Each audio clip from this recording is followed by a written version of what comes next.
What is going on, YouTube? AnCap24 here, coming back with another play out of the gun wide trio offset weak formation that we've been doing all week. Today we're actually going to be looking at a running play in which I feel is one of the more overpowered plays in the game, and it is exclusive to the Seattle Seahawks playbook.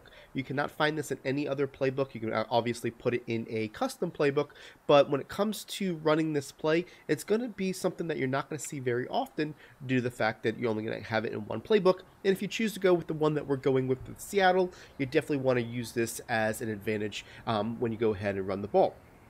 This play by design is a read option play. What that basically means is the quarterback has the option to go ahead and hand it off to the running back or keep it himself depending on what he sees from the defense. He's reading the player with the R over his head and saying that if that player is in a contain, he's going to go ahead and hand it off to the running back. If that player goes after the running back, he's going to keep it himself and kind of go to the left-hand side. It becomes a little complicated if you're not used to running the read option, so I'm going to simplify you why this play works so well. We're going to take the reading out of it. What we're going to do is we're going to take the B receiver and we're going to motion him to the left-hand side and hike it as he passes the left tackle. And what that's going to do is it's going to go ahead and get the blocking assignments to change, giving us a nice wide open gap in the middle of the field. So I'm going to show you here how that works. You can see how open this is going to be in the middle of the field. Now let me show you how this is all designed. So what you're going to see here is when we motion that player over and we hike it, we know that he's actually going to go after the nickel back on the left-hand side. And what that does, it gives the lineman the ability to know that they've got an extra blocker. They can now block down. The reason why they can is because they got the tight end coming across the left side to go after the read and react defender. Now watch what happens here. We have that ability to go ahead and see how we get all of our linemen to block to the right, while we've got our pulling tight end to block the player that's supposed to be the read and react. We hand it off to our running back. Now this is key. You have to press the A button to go ahead and hand the ball off to your running back. So if you do nothing, your quarterback will keep the ball. So you want to press the A button right here, and then you're going to see how this wall is in this lane is going to be opening up. Only way anybody can really shoot this up is if they use that free safety and come down the field.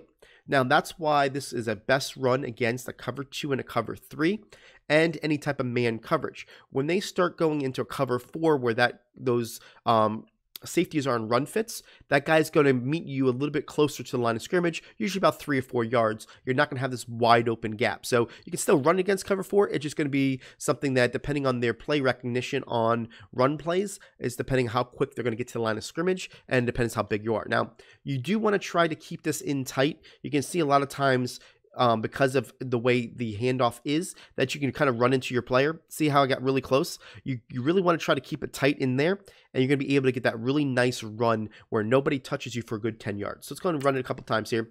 And you're going to see again, we're going to move this guy over, and we want to hike it as he passes that left tackle. We're going to hand the ball off. You can see again, that time I kind of ran into my player, but even when we do, we're going to have some good yards. Now I'm running this right now without a baseline. So let's go ahead and base the line, right? Just to make sure that we got that other linebacker in there. It's not going to make a difference, right? We're all going to get the cross blocks. So we're going to go ahead and do this, and we're going to hike the same spot. And you can see here that we're going to be able to get that same type spot that's going to be open. And let me show it to you on instant replay.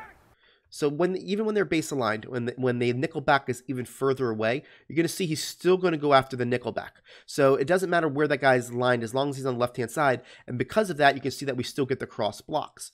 And when you go and see that, look at how the linebacker on the right-hand side basically goes to the right. If that was a user, he'd have to fight through a lot of traffic to get to you. And you'll be able to get up the field right here and get some really nice yardage depending on what it is. So this play also doubles up as a nice quarterback lead draw.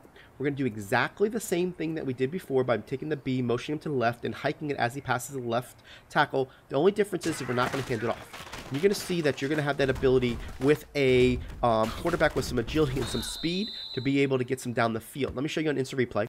What you're going to see here is that we're going to get that same exact blocking assignments that we did before. The only difference is, and you can see it right here, I'm going to freeze it, is how you got your running back going down the field.